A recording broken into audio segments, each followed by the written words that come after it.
Hello everyone, welcome to sqadia.com, and now we will talk about the management of endometrial cancer. So in the management we will talk about the management of the endometrial carcinoma, and then also we will talk about the endometrial cancer grading.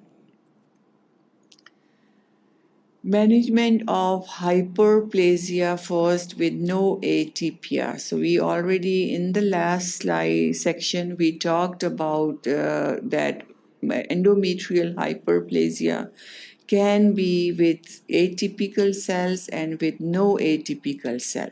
So this is with no atypia or no atypical cells.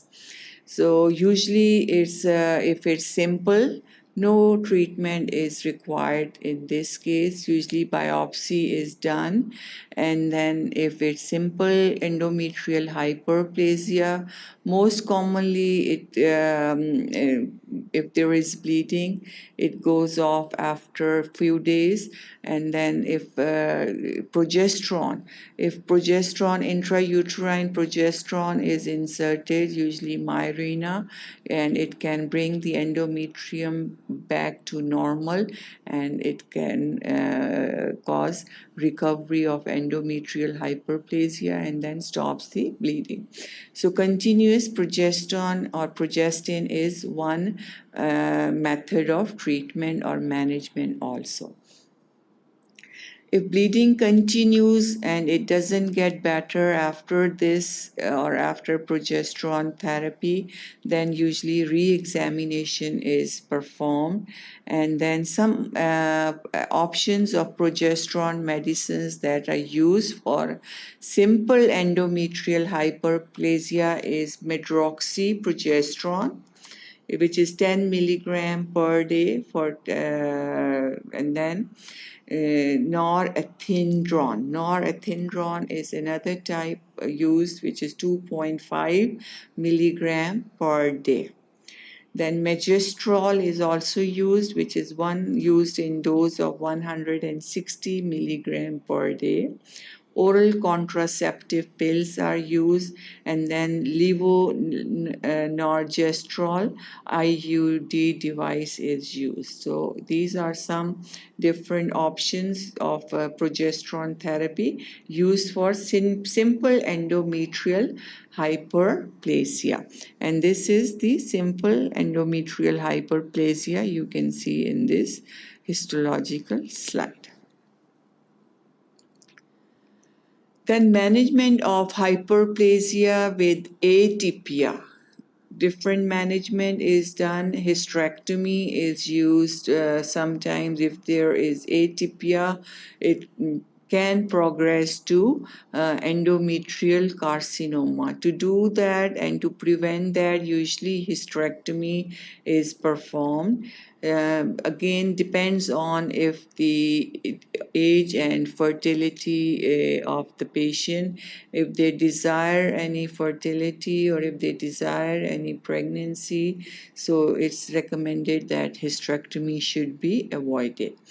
Then what is the besides the hysterectomy, the treatment options are progesterone, high progesterone dose, usually megestrol acetate is used, and then levonorgestrel intrauterine device, and then re-examine after 3 months. Usually response to the therapy is 50 to 75% improvement is expected.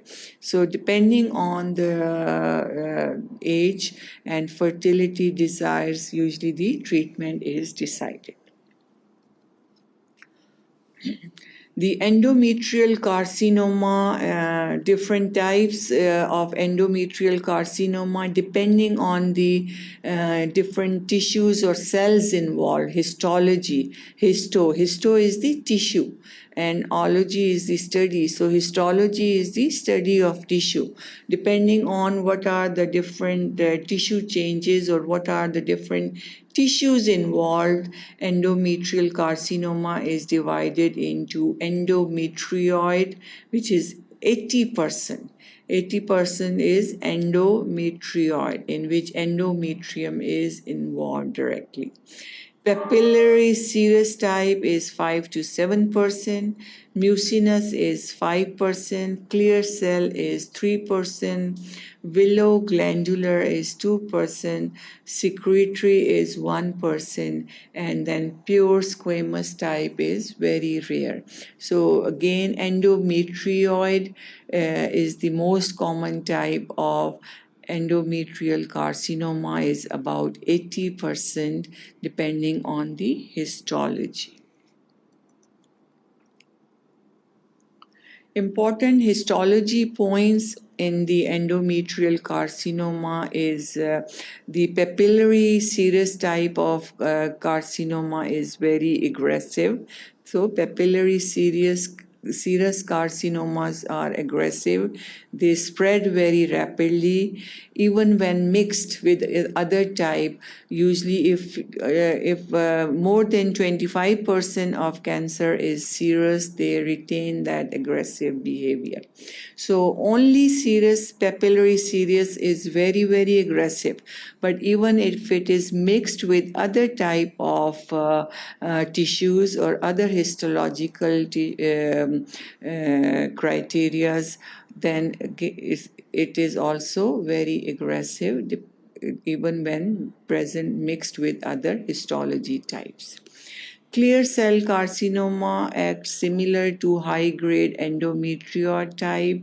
Mucinous carcinoma is similar to well-differentiated endometrioid. So mucinous is not as aggressive because it is associated with well-differentiated carcinoma, not undifferentiated carcinoma. And squamous carcinoma is rare, but it's very, very aggressive and have very poor prognosis.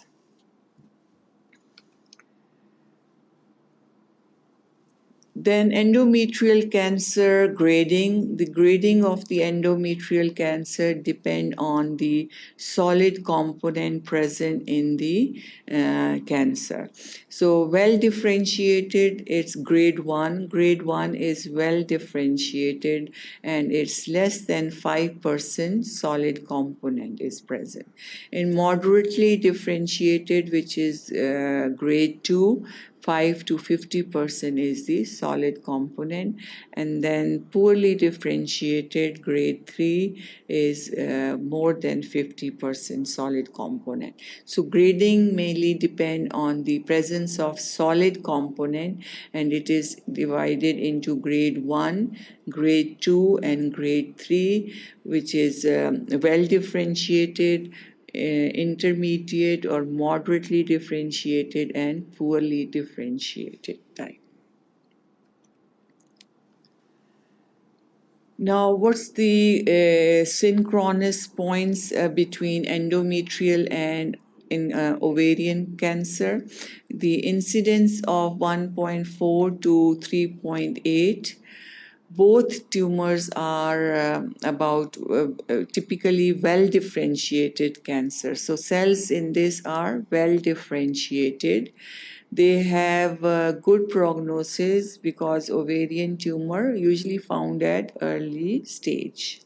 30% of patients with endometrioid ovarian cancer will have associated endometrial cancer, and 15 to 20% with granulosa cell tumor will have associated endometrial cancer.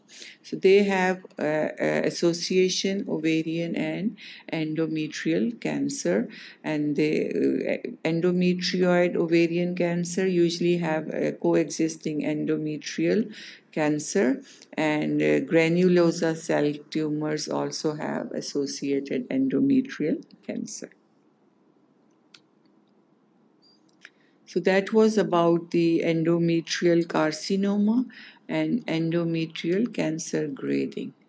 Thank you for watching sqadia.com.